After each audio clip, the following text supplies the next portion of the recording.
Hampir semuanya berat. Tapi yang paling berat adalah yang saya rasakan adalah pada waktu memutus perkara 90. Nah, ini menarik ini. Itu baru pada hari Jumat ditarik pemohon, kita dengar begitu. Oh berarti ya sudah selesai. Oh, berarti udah nggak ada, Udah nggak ada, putusan kan nggak ada. macam ya. Berarti kan nggak ada permohonan Iya, lagi iya. kan? Ternyata pada hari Senin, loh kok ada lagi. Surat pencabutan itu ditarik kembali. Panitera nyuruh, kan panitera nggak mungkin sendiri, panitera itu eselon 1 kok. Pejabat setara dengan eselon 1 kan pangkatnya tinggi sekali kan. Sudah Prof tahu ya kan. paniteranya siapa ya? Ya tahu. Petugas yang menerimanya juga yang... Ya petugas yang terima, akhirnya kita telusuri siapa yang suruh datang, ada gitu. Nah atas perintah siapa? Panitera saya tanya, atas perintah katanya bosnya kita gitu. Oh ketua berarti. Bosnya kita. Bosnya kita. Oh bosnya kita. Bosnya kita. Oh iya. Setelah itu kemudian rapat putusan hakim. Dalam rapat putusan hakim jadi rame. Akhirnya dikabulkanlah perkara 90 itu. Dimaknai ya usianya tidak diturunkan, tapi dinaknai kepala daerah, bupati, wali kota, gubernur yang sudah berpengalaman itu boleh usianya tidak mencapai usia 40 tahun. Tapi ada juga suara-suara, ada ketua Mahkamah Konstitusi mau disuap 2 triliun itu pernah ada itu. Putusan apa yang terus menghantui dan Prof Arif jadi nggak bisa tidur gara-gara itu? Saya yang paling berat perkara 90. Makanya pada waktu purna tugas saya mengatakan, saya sekali lagi merasa tidak bisa menjaga Mahkamah Konstitusi, tidak bisa menegakkan konstitusi dengan sebaik-baiknya pada kala itu. Padahal saya sudah berusaha setengah mati, sampai saya walk out dalam rapat putusan hakim, tapi yang terjadi kayak begitu. Saya merasa saya sangat berat itu. Sehingga saya juga selalu mengatakan begini, kalau ada kekilafan saya bersama teman bersembilan ini, saya mohon ampun kepada Tuhan.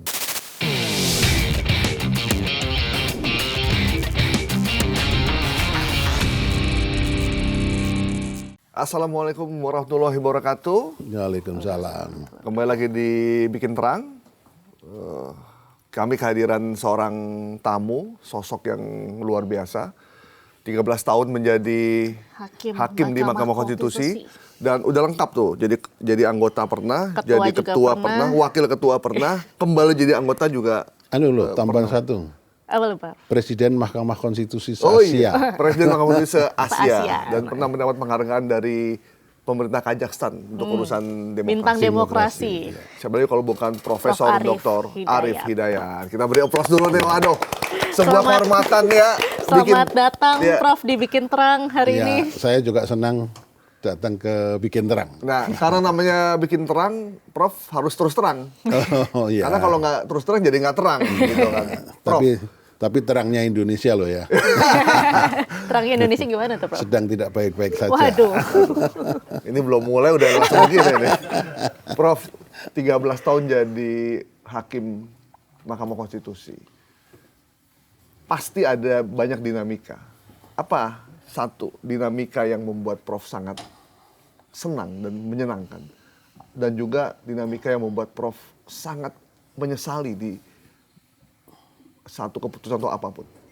Ya, jadi begini, profesi saya kan sebenarnya pakar di bidang hukum. Kebetulan saya guru besar di bidang hukum tata negara. Saya tidak pernah bercita-cita untuk jadi hakim konstitusi. Jadi pada waktu pertama masuk di Mahkamah Konstitusi, 3 bulan yang pertama, saya merasakan bahwa passion saya tidak jadi hakim konstitusi sebetulnya. Karena apa? Begini, saya masuk di MK itu April 2013, menggantikan Pak Mahfud MD yang habis masa jabatannya. Awal di situ, saya kebetulan 3 bulan yang pertama sudah langsung menangani sengketa pilkada di Indonesia. Pada waktu menangani sengketa pilkada di Indonesia, saya menemukan satu fenomena yang luar biasa. kita dalam menyelesaikan sengketa pilkada itu menghadirkan saksi dari berbagai daerah. Dan ternyata saksi yang disumpah itu semuanya menyampaikan yang tidak benar. Bohong, membela masing-masing kontestannya. Nah, di situ saya merasakan hal yang luar biasa. Ini disumpah memberi kesaksian bohong.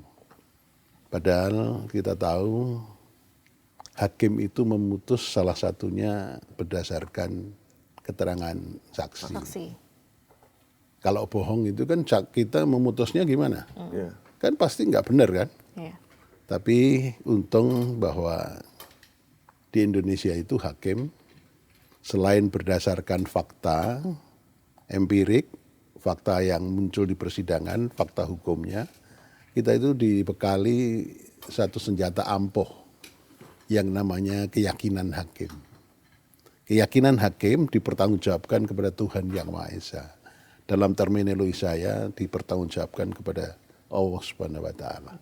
Sehingga kita memutus bisa betul-betul berdasarkan keyakinan kita. Apakah para saksi itu bohong atau tidak? Itu kita dasarnya itu. Meskipun begitu, saya sebagai manusia kan bisa saja khilaf kalau keterangannya nggak benar kan. Nah, saya gundah, saya merasa passion saya, ini nggak tepat ini saya di sini. Dari situ kemudian saya konsultasi, ada 2 orang hakim yang lebih senior dari saya. Itu kebetulan berasal dari Mahkamah Agung, beliau berdua. Dan saya menganggap beliau berdua itu ustadz, kiai. Sehingga saya konsultasi. Yang mulia, para senior, ini kok begini, ini gimana? Apakah saya harus memutus berdasarkan itu atau keyakinan kita? Beliau berdua menyampaikan kepada saya begini, Prof, keyakinan hakim itu penting sekali. Dan keyakinan itu dipertanggungjawabkan kepada Tuhan Yang Maha Esa. Putus berdasarkan itu. Kalau misalnya pun khilaf, salah, kalau tidak dipengaruhi oleh faktor-faktor X, itu masih dapat pahala 1. Apalagi kalau benar, pahalanya 2. Nah, dari sisi itu, lambat laun saya mempunyai keyakinan kalau kita lurus baik-baik saja, maka sebetulnya go ahead, nggak apa-apa. Saya itulah. Dari situ kemudian saya mantap untuk meneruskan.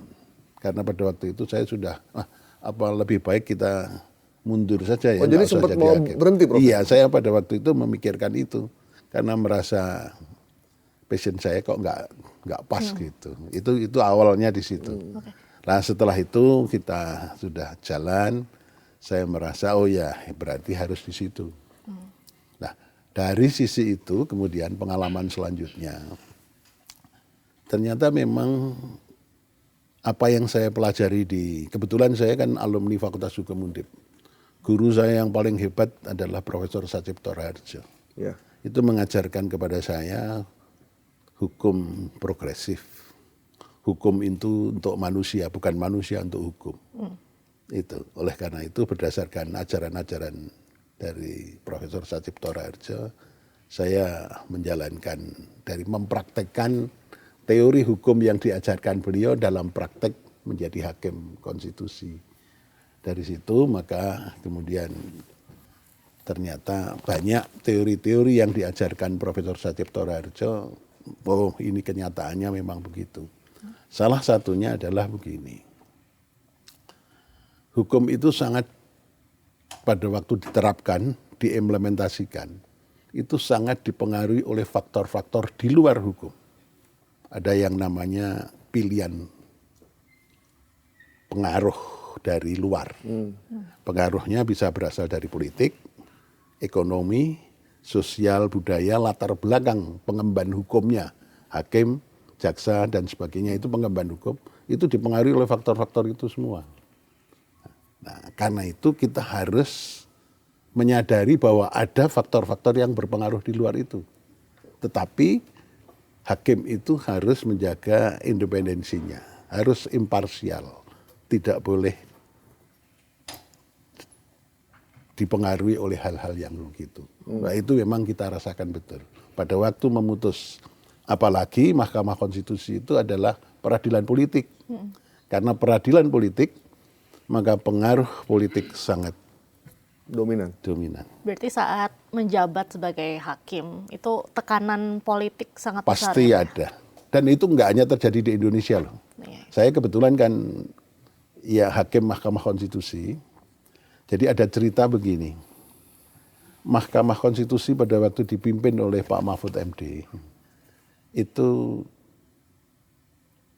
Jakarta, Mahkamah Konstitusi Republik Indonesia ditunjuk untuk menjadi tuan rumah pertemuan mau mendirikan asosiasi MK se-Asia.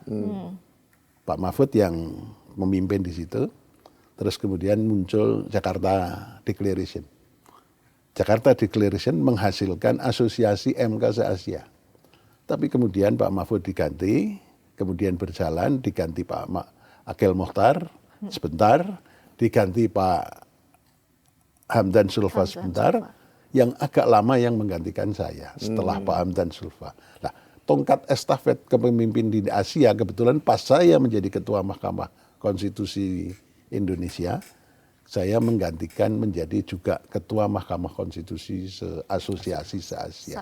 Dari situ maka dalam pergaulan MK se-Asia, saya kebetulan juga akhirnya mewakili benua Asia di forum MK sedunia yang tiap tahun rapatnya di Venesia. Nah, dari situ saya juga ternyata dalam pengalaman bergaul dengan teman-teman di tingkat internasional, tidak hanya MK Indonesia, MK di negara-negara lain pun mengalami hal yang serupa itu. Berarti jadi pengaruh politik lazim di pengaruh dunia politik internasional ya, juga, karena Pak, ya? apa? Karena Constitutional Court itu adalah peradilan politik. Gitu. Yang terberat ada nggak, Prof? Tekanan politik yang dialami oleh Prof? Hampir semuanya berat. Contohnya, Prof. Hampir semuanya berat. Tapi yang paling berat adalah yang saya rasakan adalah pada waktu memutus perkara 90. Nah, ini menarik ini. Yang namanya sejarah tuh pasti menarik nih. Nah, kenapa, Prof? Ya perkara 90 itu gini. Kita lihat dari sisi prosedur dulu. Ya, dari sisi prosedur ada permohonannya sebetulnya nggak hanya satu. Ada 3 permohonan sudah diputus. Dan satu yang terakhir yang perkara 90 itu belum diputus. Nah, itu yang aneh begini. Perkara 90, perkara yang 3 sebelumnya sudah kita putus pada pagi hari. Itu sama ya ininya? Substansi yang diajukan sama. Okay. Berkenaan dengan usia. Apakah usia presiden dan wakil presiden bisa ditafsirkan lain. Oke. Ya, tidak bisa diturunkan atau dimaknai yang lain gitu. Nah, itu permohonannya hampir sama. Yang 3 itu sudah ditolak. Ditolak, hakim MK itu kan 9. Pada waktu itu ketua tidak hadir. Pada waktu rapat permusuhan hakim yang kalau pleno lengkap dihadiri oleh 9 hakim. Tapi itu 1 orang hakim itu tidak hadir. Ya. Nah, tidak hadir itu ketua, pada waktu awal saya tanyakan pada wakil, yang mimpin kan wakil ketua. Kenapa ketua tidak hadir? Ketua tidak hadir karena apa? Karena ada konflik kepentingan begitu. Jawabannya Pak Wakil. Oh ya sudah kalau begitu kita berdelapan kan sudah quorum kan? Quorum. Yeah. Tetap jalan terus kan. Nah, akhirnya 3 perkara itu ditolak karena apa? Substansinya bisa menurunkan usia hak ke presiden dan wakil presiden, bisa dimaknai yang lain sesuai dengan permohonannya. Itu semua berkenaan dengan ini. Menurunkan atau memaknai usia itu berdasarkan prinsip teori yang selama ini dianut oleh Mahkamah Konstitusi, itu adalah pekerjaan atau teori yang namanya open legal policy. Kebijakan hukum terbuka. Apa yang dimaksud kebijakan hukum terbuka? Itu merupakan wewenang pembentuk undang-undang. Sehingga bukan kewenangan MK. MK tidak bisa ngutek-utek itu. Kecuali ada hal-hal tertentu. Apa hal-hal tertentu? Misalnya melanggar Undang-undang dasar. Undang-Undang dasar atau apa namanya, hak asasi manusia atau melanggar hak kewarganegaraan, hak konstitusional warga. Nah, itu pengalaman yang saya mengadili yang sering terjadi adalah pada waktu mau menaikkan usia, permohonan menaikkan usia kawin di Indonesia. Usia kawin wanita kan sangat rendah itu. Iya. Dulu 16 Kan tidak ya. sama ya kan? Ya. Itu tidak sama antara laki dan perempuan. Ternyata ada permohonan untuk menaikkan usia kawin wanita. MK nggak pernah bergeser. MK mengatakan itu wewenang pembentuk undang-undang. Karena apa? Kalau itu wewenang pembentuk undang-undang, maka bisa dilakukan satu kajian yang komprehensif, mendalam, karena pembentuk undang-undang itu mempunyai instrumen yang lebih lengkap daripada hakim. Kan gitu kan? Ya, betul, Nah, itu maka diserahkan pada pembentuk undang-undang. Itu putusan pada waktu pengujian undang-undang usia kawin wanita. Ya. Padahal keterangan ahli dan keterangan saksi pada waktu menguji usia kawin itu sudah cukup lengkap, cukup komprehensif, dilihat dari aspek kesehatan, psikologi, aspek apapun. Dan pengalaman atau apa namanya, studi perbandingan dengan negara-negara lain pun mengatakan bahwa itu itu harus dinaikkan. Meskipun udah lengkap, MK tetap Tapi merasa MK tetap tidak berani karena berani. ini yang namanya open legal policy. Nah, tapi dalam hal perkara itu, perkara 90, kita konsisten yang 3 itu. Ini nggak bisa serahkan pada pembentuk undang-undang. Tapi kemudian ada yang aneh, satu yang perkara 90. Perkara 90 itu karena sudah jelas. Jadi kalau kemarin pernah beredar ada seorang pakar mengatakan itu tidak disidangkan sama sekali, saya juga itu salah itu. Saya merevisi. Itu disidangkan. Ya, saya merevisi begini. Setiap perkara yang masuk di Mahkamah Konstitusi diregistrasi dulu. Setelah diregistrasi, maka dilakukan sidang panel. Jadi ketua membentuk panel yang menangani, yang menerima perkara itu setelah diregistrasi. Panelnya terdiri dari 3 orang. Pasti menerima permohonan itu dulu. Itu namanya sidang pendahuluan menerima permohonan. Pasti harus dilakukan. Nggak ada yang terlewati itu pasti. Nah, itu pada waktu sidang pendahuluan sudah dilakukan. Terus kemudian kita itu yang kedua memberi nasihat pada pemohon. Nasihatnya itu apa?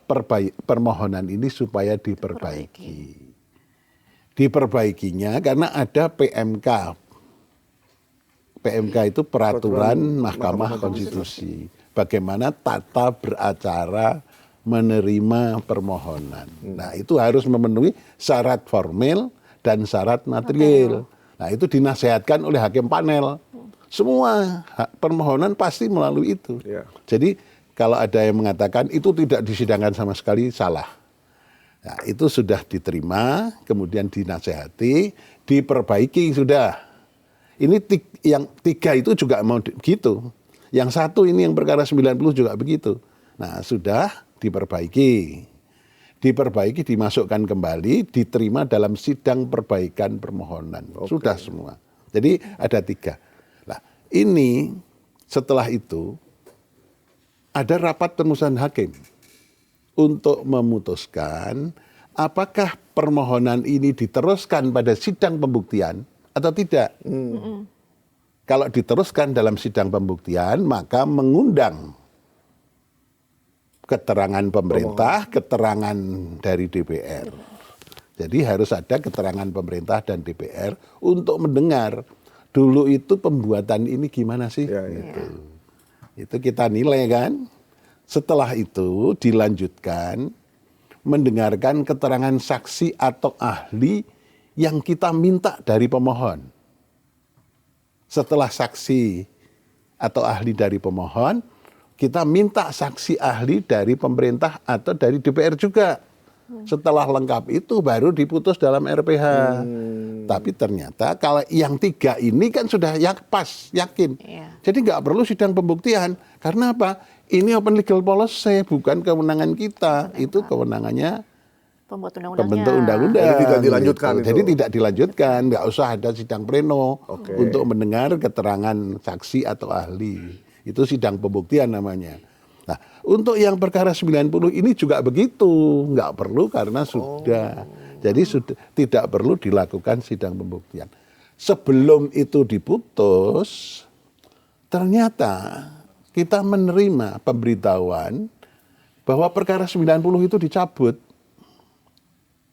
Jadi ditarik oleh pemohon. Pemohonnya.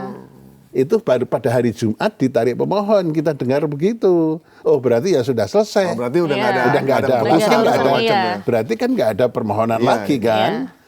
Ternyata pada hari Senin, loh kok ada lagi. surat pencabutan itu ditarik kembali.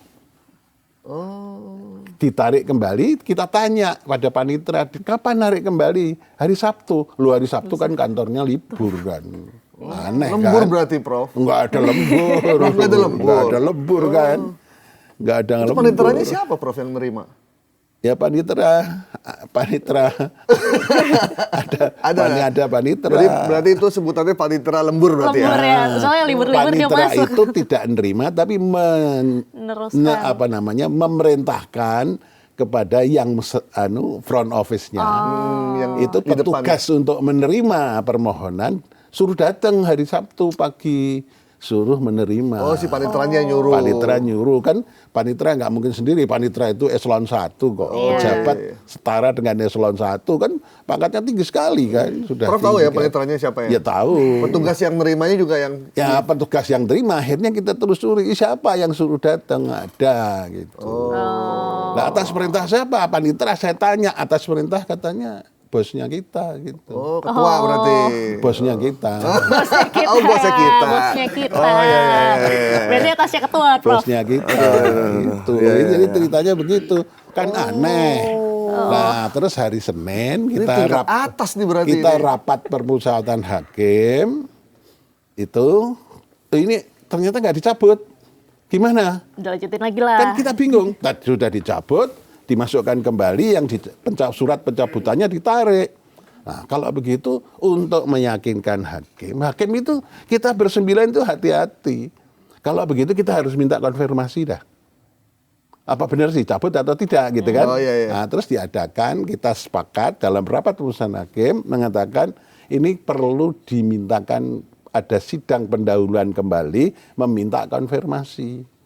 Nah, pada waktu itu diminta konfirmasi, ditanya, ini gimana sih sebetulnya permohonan ini? Hakim nanya ke Gitu. siapa? Ke Hakim pemohonnya nanya ke- berarti. Ditanya pemohon kan? Pemohon, ya. Nah, yang hadir kuasa hukumnya. Kuasa hukumnya akhirnya di dalam sidang panel kita tanya kan?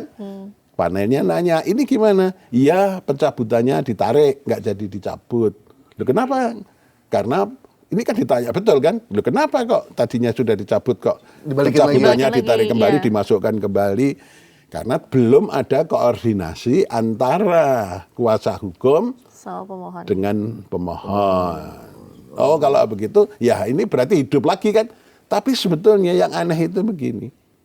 Satu, itu di hari libur diterimanya. Ya. Iya. Yang kedua, selama ini kalau sudah ditarik nggak bisa masuk lagi. Jadi Harus baru, bikin permohonan baru gitu loh, Prof. Harus permohonan Iya. baru. ini baru pertama kali kejadian. Dan kalau permohonan baru pun itu harus ada syarat-syarat. Permohonan baru itu ada tidak boleh sama persis dengan permohonan yang sebelumnya. Karena itu melanggar asas nebis in idem. Iya, iya, iya. Harus ada lain. Nah, Iya, itu iya, yang iya. jadi aneh lah. Setelah itu kemudian rapat putusan hakim. Dalam rapat putusan hakim jadi rame. Akhirnya dikabulkanlah perkara 90 itu, dimaknai ya usianya tidak diturunkan, tapi dinaknai kepala daerah, bupati, wali kota, gubernur yang sudah berpengalaman itu boleh usianya tidak mencapai usia 40 tahun. Itu dikabulkannya. itu begitu. berarti tuh hari-hari yang menegangkan gitu ya. Ya nggak menegangkan. Membingungkan ya, Prof.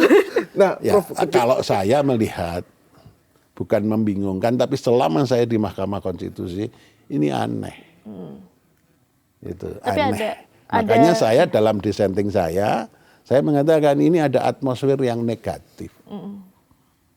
Karena saya apa? Hakim konstitusi itu saya setelah menjadi hakim konstitusi kemudian begini. Jadi hakim konstitusi tidak sekedar menyampaikan ini, pakai ini, tapi juga pakai ini. Nah, ini kok aneh.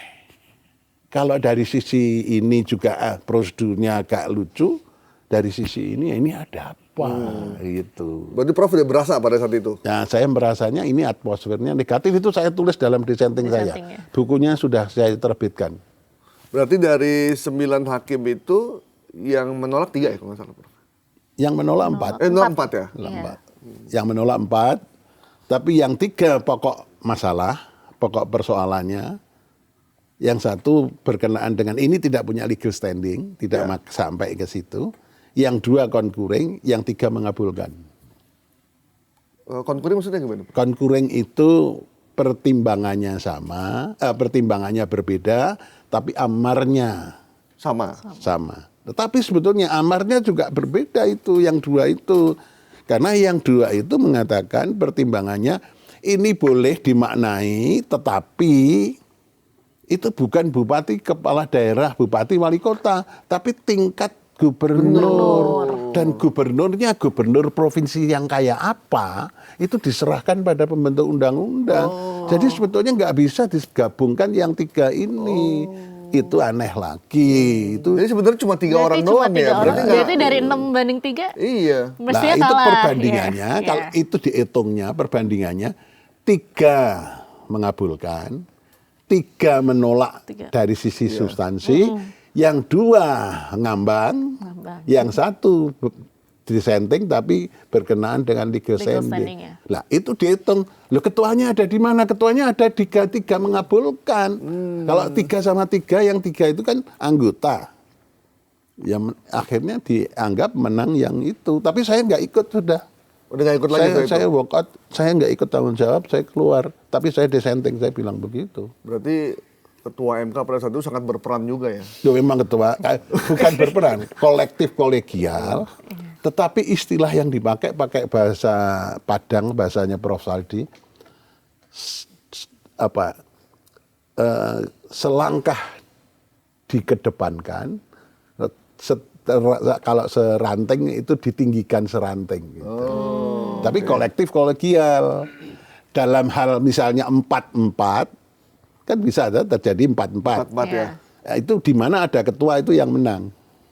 Oh gitu. Itu meskipun sama-sama kolektif kolegial, tapi kalau dalam pengambilan putusan terjadi draw, di mana ada ketua di situ yang menang.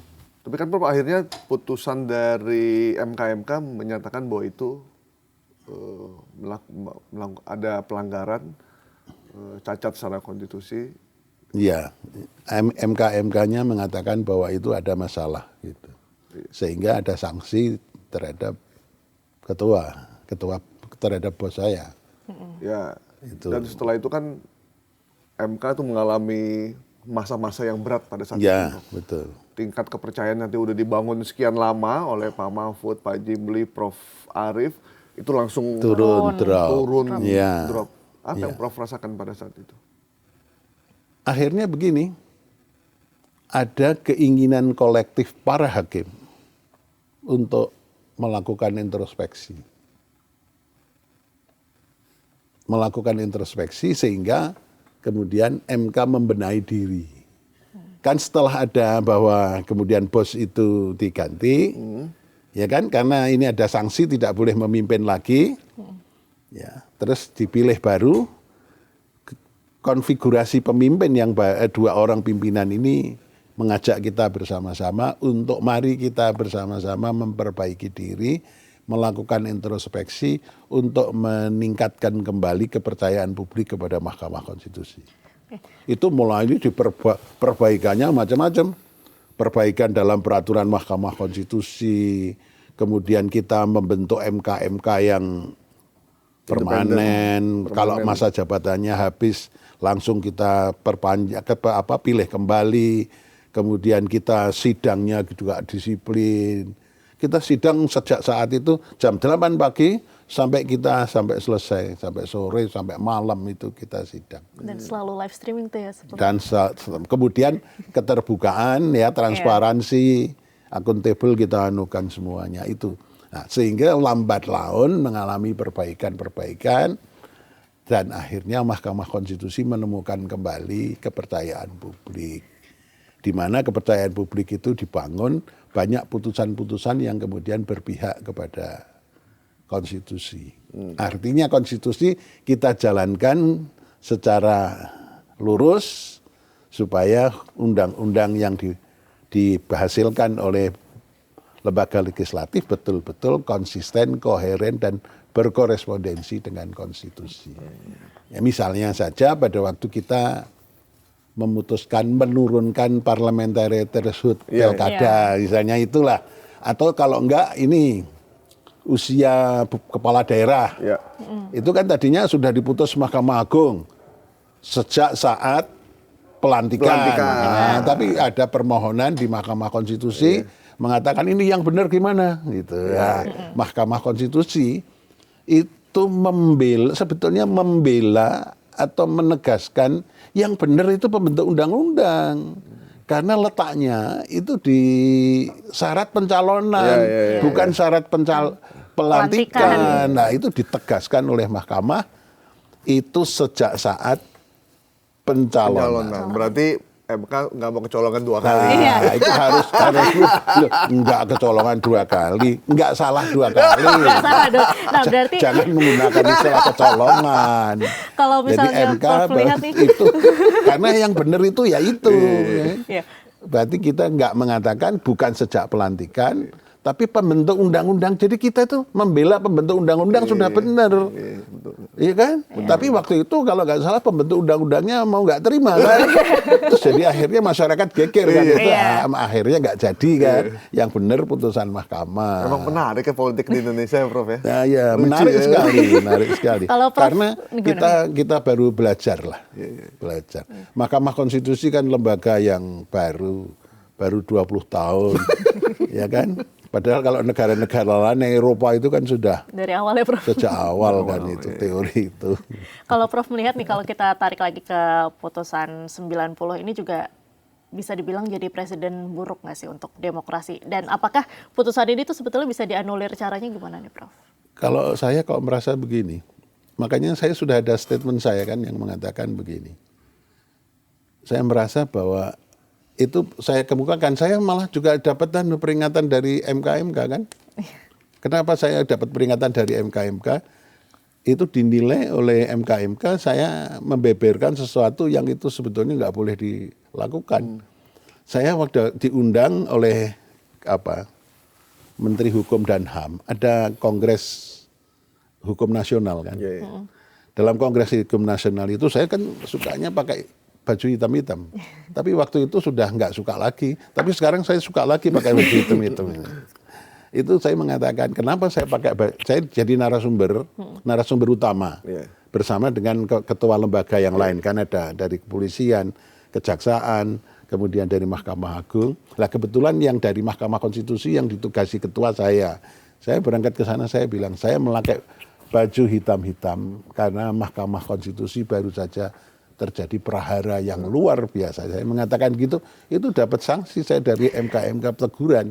Itu nggak boleh mengatakan begitu. Itu viral emang, Prof. Itu viral juga kan. Nah, saya akan mengatakan saya pakai hitam-hitam karena terjadi prahara, karena sejak saat itu maka ini Indonesia bisa sedang tidak baik-baik saja.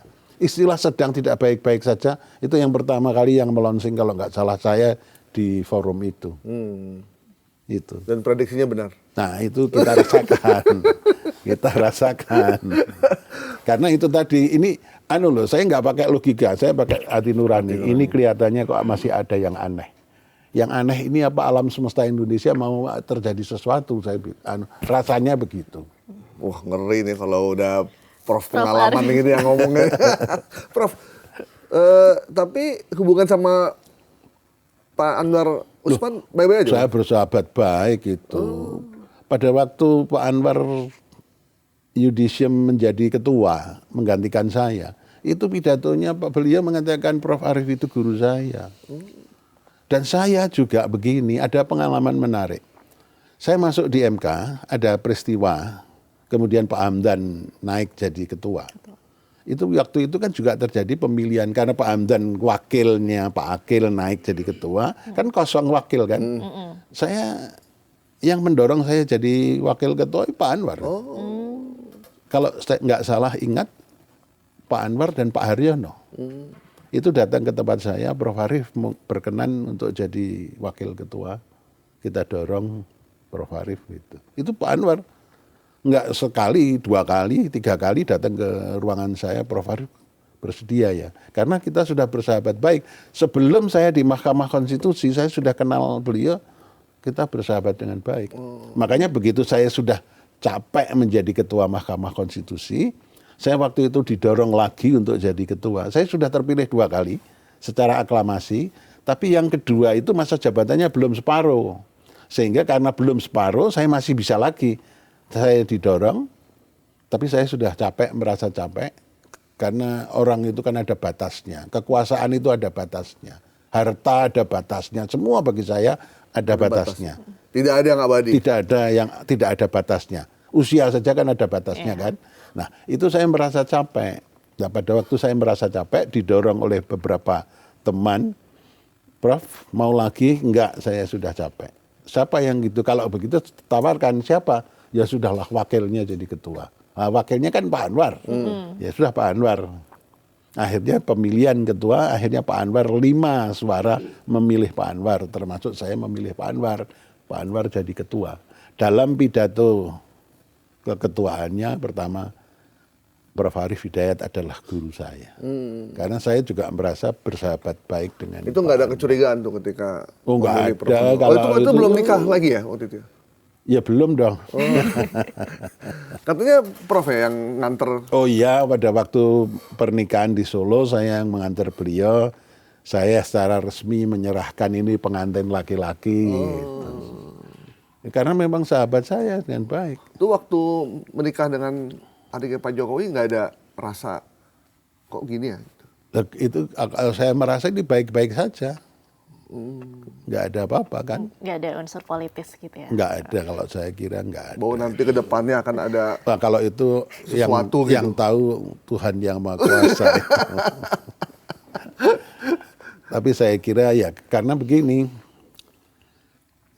saya bersama istri itu bersahabat baik dengan Pak Anwar, keluarga Pak Anwar kan. Bu Anwar almarhum itu sahabat baiknya istri saya kan, pada sesama istri hakim, dekat, kalau kemana-mana juga sering bareng. Bu Anwar itu sangat sederhana, baik begitu. Ya kita bersahabat. Tapi kita pada waktu Bu Suhada meninggal, kita juga sangat kehilangan kan, karena itu teman sahabat baik. Iya. Gitu. Laki-laki emang kalau kehilangan istri suka oleng, Pak. Ya, iya. Ya. Jangan sampai lah. Tapi ada yang bilang begini, kehilangan istri itu musibah yang membahagiakan. Gimana tuh Pak? Karena bisa kawin lagi.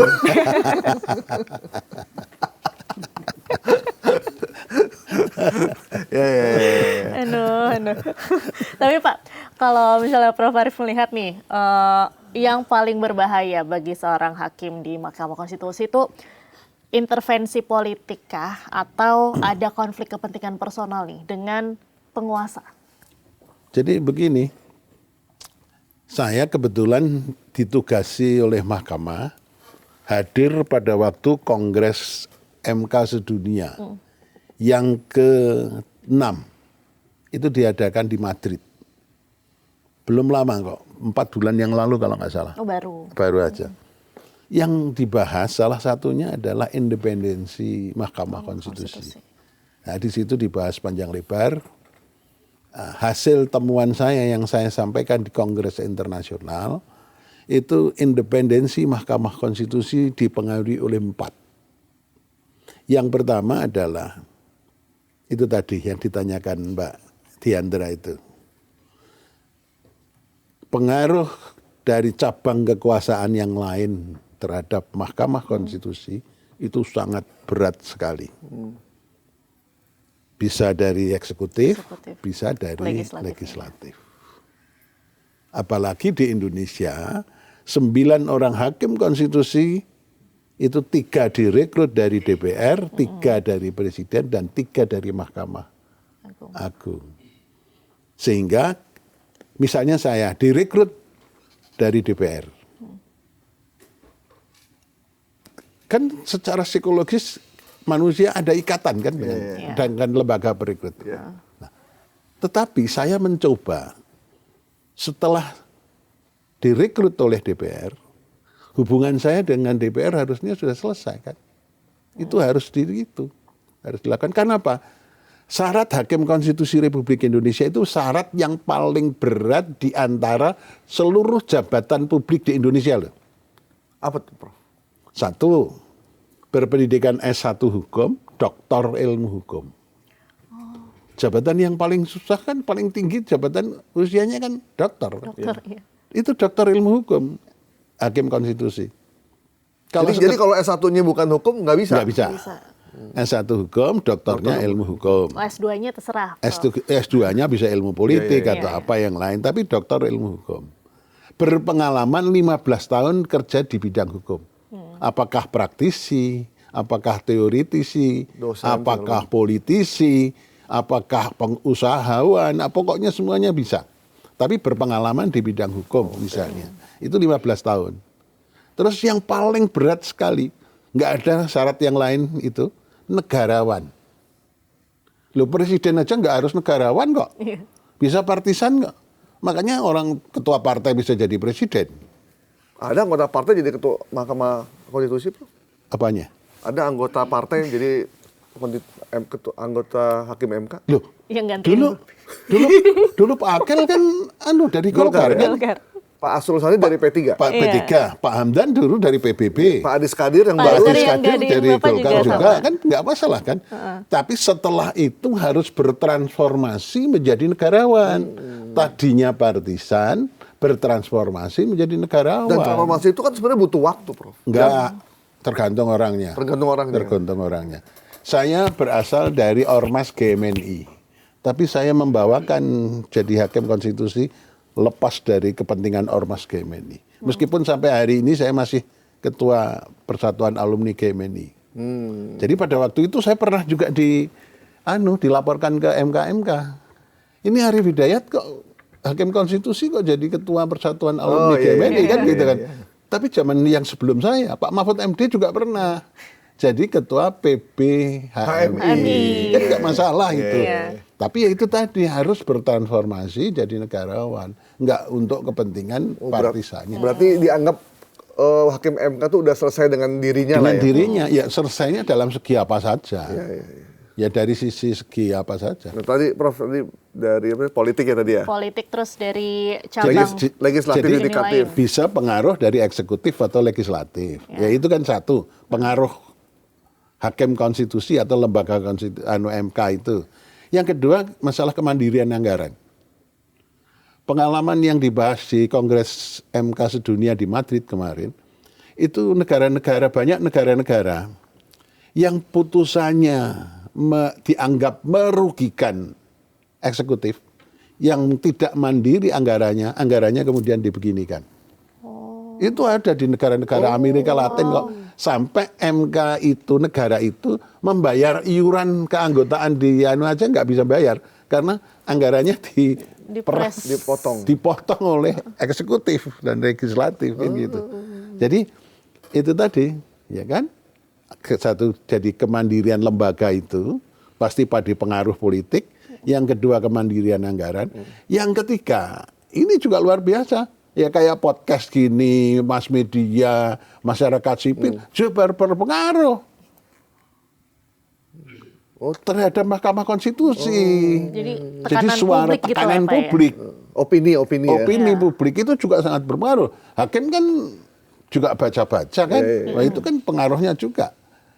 Misalnya saja gini, ada yang berkenaan dengan masalah-masalah yang berhubungan dengan agama tertentu yang di judicial review. Ini kan opini hakim itu berasal dari beragama akal.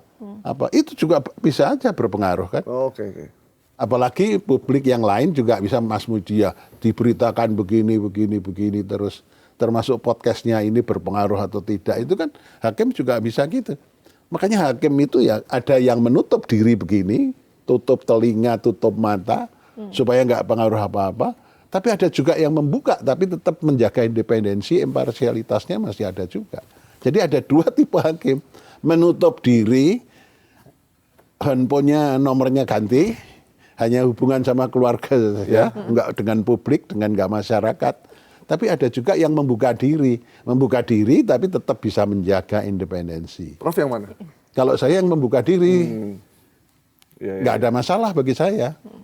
Ya, itu istilahnya kalau bahasa Jawa, yang satu topo betul, topo itu nutup semuanya. Kalau saya topo ngerame, meskipun rame banyak pengaruh, tapi saya enggak dipengaruhi. Prof, itu. hakim MK itu bisa disuap nggak sih, Prof?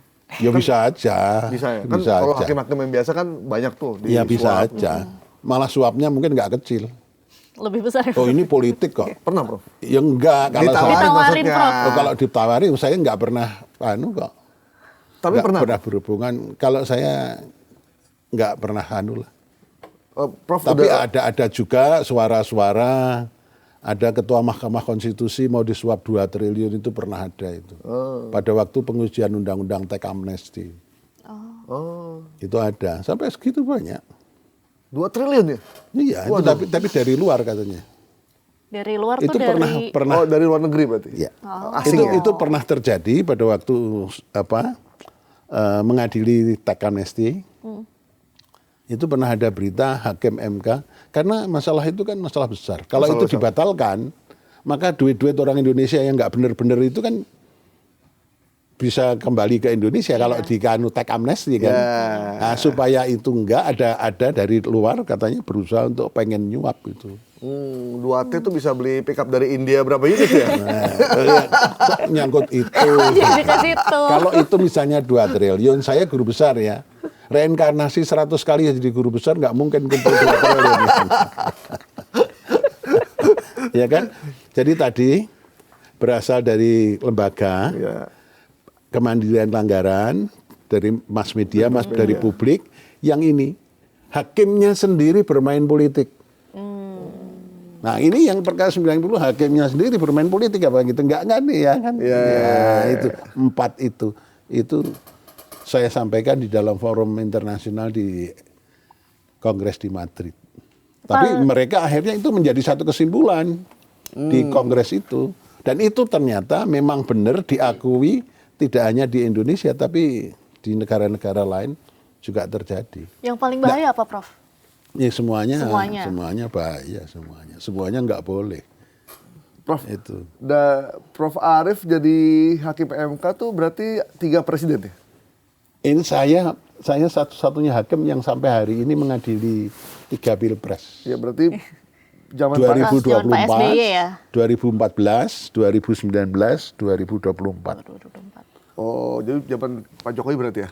Ya sudah sejak zaman Pak Jokowi yang pertama. Terus yang kedua 2019, terus zaman Pak Prabowo ini.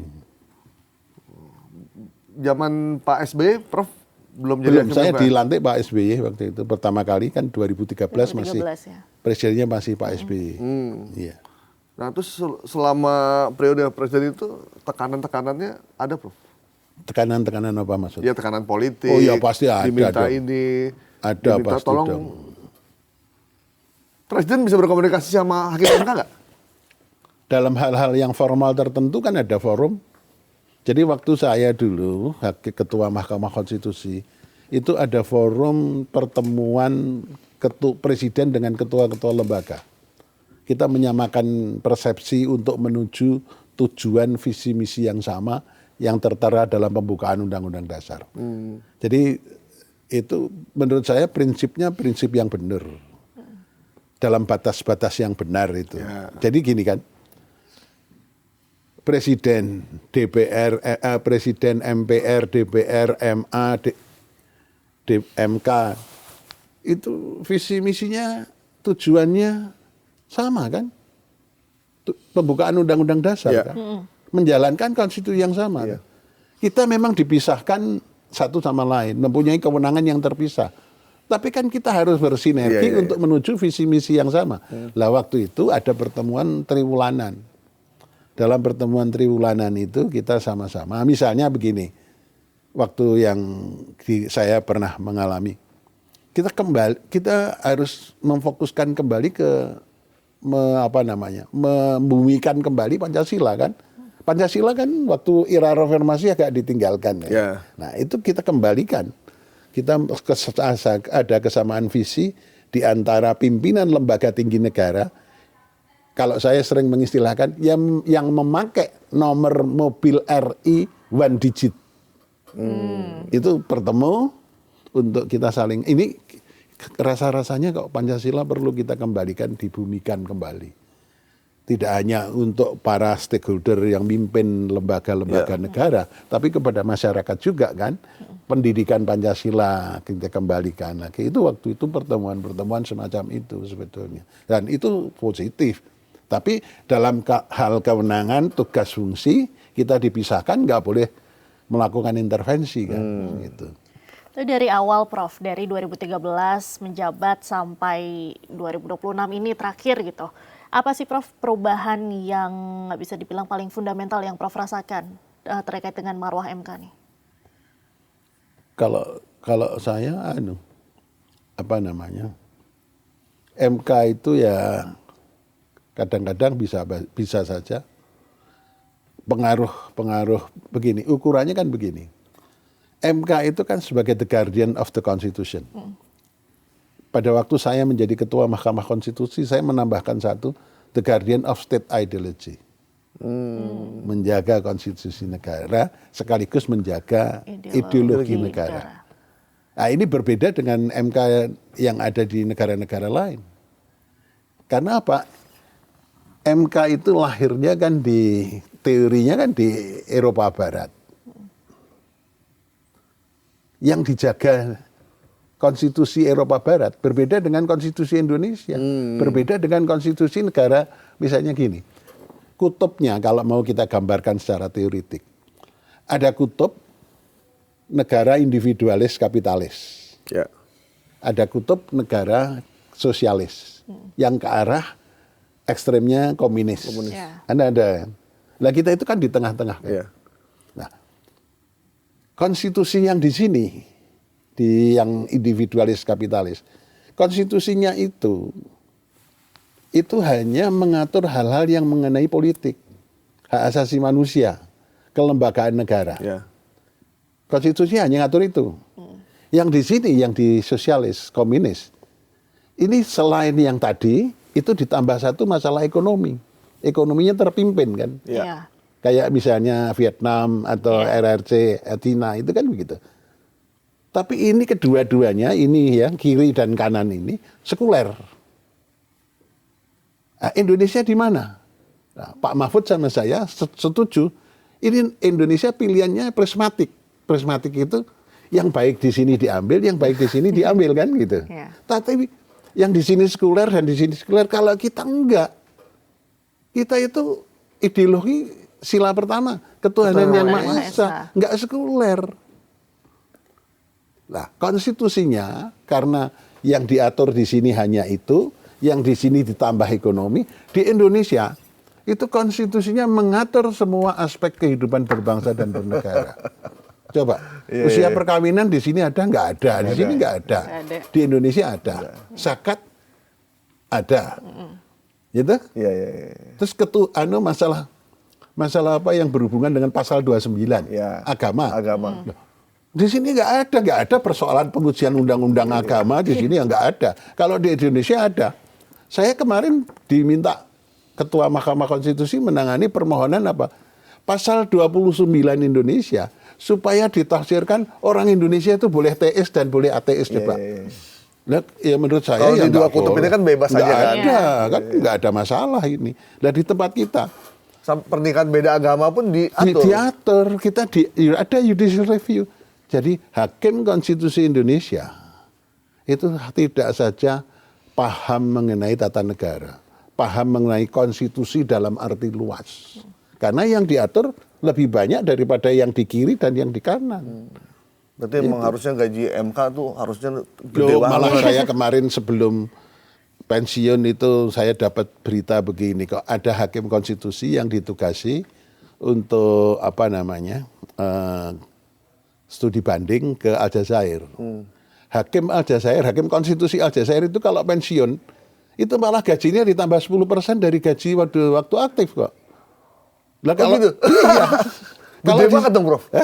Gede banget dong itu. Iya, misalnya di sana 100 juta Ya. per bulan.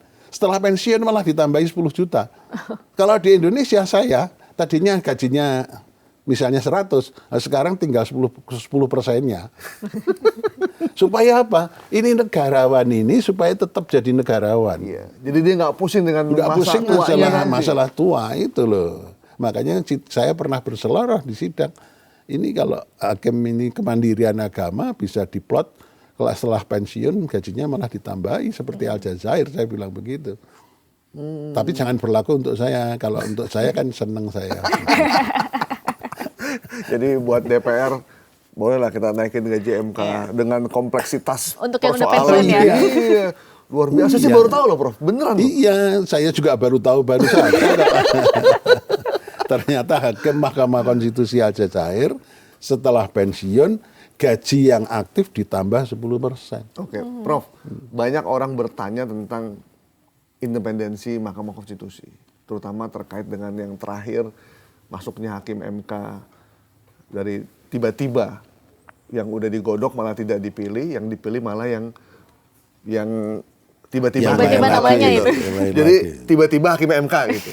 Gimana Prof melihat Kalau itu? saya sumber rekrutmen hakim konstitusi itu bisa dari manapun asal sesuai dengan ketentuan.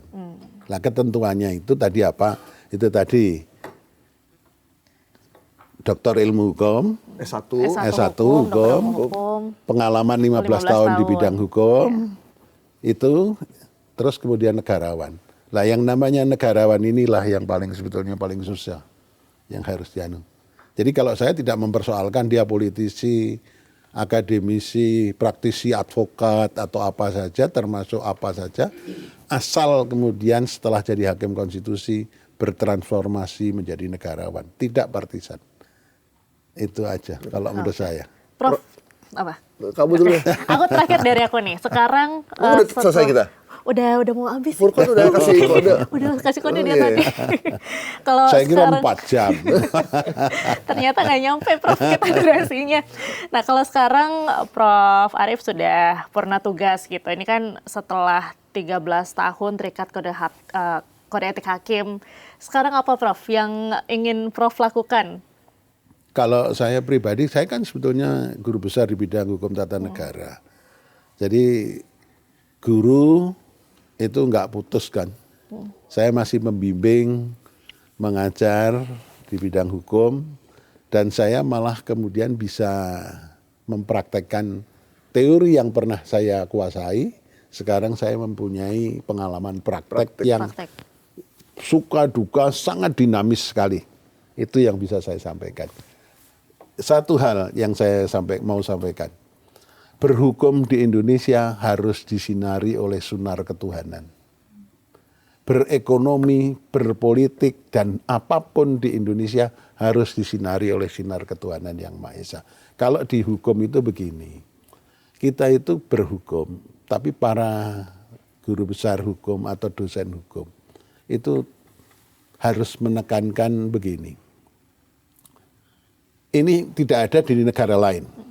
Hanya ada di Indonesia? Hanya ada di Indonesia. Membuat hukum, apakah itu undang-undang, apakah itu ketetapan MPR, keputusan rektor, keputusan dekan, keputusan gubernur, dan sebagainya, ada irah-irah. Atas berkat rahmat Tuhan yang Maha Kuasa.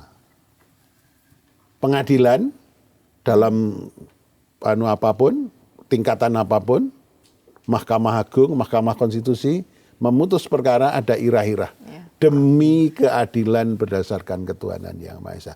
Pengalaman pribadi saya pada waktu ketua Mahkamah Konstitusi, kalau mau baca putusan, demi keadilan berdasarkan ketuhanan yang Maha Esa. Itu saya sebelum membaca saya merinding sekali. Oh iya ya, ini saya pertanggungjawabkan kepada Tuhan yang Maha Kuasa. Sehingga saya juga selalu mengatakan begini, kalau ada kekilafan saya bersama teman bersembilan ini, saya mohon ampun kepada Tuhan yang Maha Esa. Nah, inilah yang harus diajarkan. Kehidupan hukum di Indonesia sekarang carut-marut. Iya. Ini harus kita ingatkan. Kepada praktisi, kepada teoritisi, kepada semuanya kita harus ingatkan. Dan itu tidak hanya di bidang hukum. Yang disinari oleh sinar ketuhanan, ya politik, ya ekonomi, ya semuanya. Lah berarti kalau begitu, kalau nggak benar gini yang salah siapa? Ya kan? Ya. Sekarang saya bergaul dengan, terakhir waktu di Madrid, saya diskusi agak lama dengan ketua MK salah satu negara Skotlandia, saya agak lupa.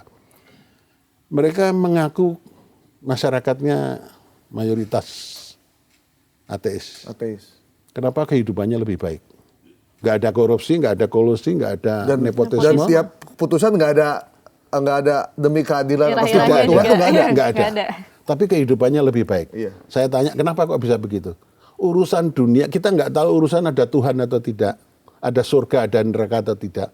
Tapi urusan dunia harus kita selesaikan sebaik-baiknya di dunia. Coba kayak gini. Itu apakah Itu lebih nggak- religius daripada orang beragama. Lebih religius Emosi daripada. ini kita ini. Nah iya makanya itu. Lah, kita yang katanya mayoritas religius atau hampir semua religius, kok kayak gini hidupnya? Apakah Indonesia tidak salah kelola? Ya Coba. salah kalau gitu. Iya, makanya itu yang salah ya kita semua, termasuk kita yang di sini ini salah Ini semua. kameramen salah juga, Salah Prof. semua. Penonton doang kita. Iya, kita siar agamanya semuanya maju, tapi kehidupannya kok nggak tercermin dalam sikap dan perilaku. Nah, Tiap Ramadan kultum selalu ada. ya iya, itu gimana coba? Iya. Nah itu yang itu harus Oke, kita Prof. sadarkan bersama itu.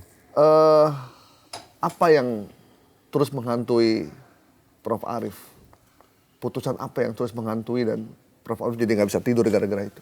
Saya yang paling berat perkara 90. Makanya pada waktu purnama tugas saya mengatakan, saya sekali lagi merasa tidak bisa menjaga Mahkamah Konstitusi, tidak bisa menegakkan konstitusi dengan sebaik-baiknya pada kala itu. Padahal saya sudah berusaha setengah mati, sampai saya walk out dalam rapat pemutusan hakim, tapi yang terjadi kayak begitu. Saya merasa saya sangat berat itu. Itu saja yang sebetulnya. Atas nama rakyat Indonesia kami maafkan Prof. Karena kami tahu Prof walk out dan menyatakan ketidaksetujuannya dengan Iya, itu. dan saya menyatakan dalam dissenting saya. Gitu. Oke. Kita tepuk tangan dulu. Kita ambil aplaus dulu buat Prof. Arief Hidayat. Terima kasih banyak Prof. Arief sudah bergabung dengan Bikin Terang hari ini. Sama-sama. Semoga perbincangan hari ini bisa bermanfaat Jangan- dan juga bisa bikin terang Iya, warga Indonesia jangan nih. dulu pensiun Prof, tetap berkarya, tetap mengajar karena sinar Prof itu sangat dibutuhkan oleh kita Betul. rakyat Indonesia dalam situasi Yang kalau Sudah. kata Prof. Arief nih tidak baik-baik ya, saja. situasi yang sudah menjadi situasi ini. Oke, demikian di Bikin Terang, sampai jumpa. Semoga bermanfaat buat Anda semua. Terima Salam. kasih. Salam.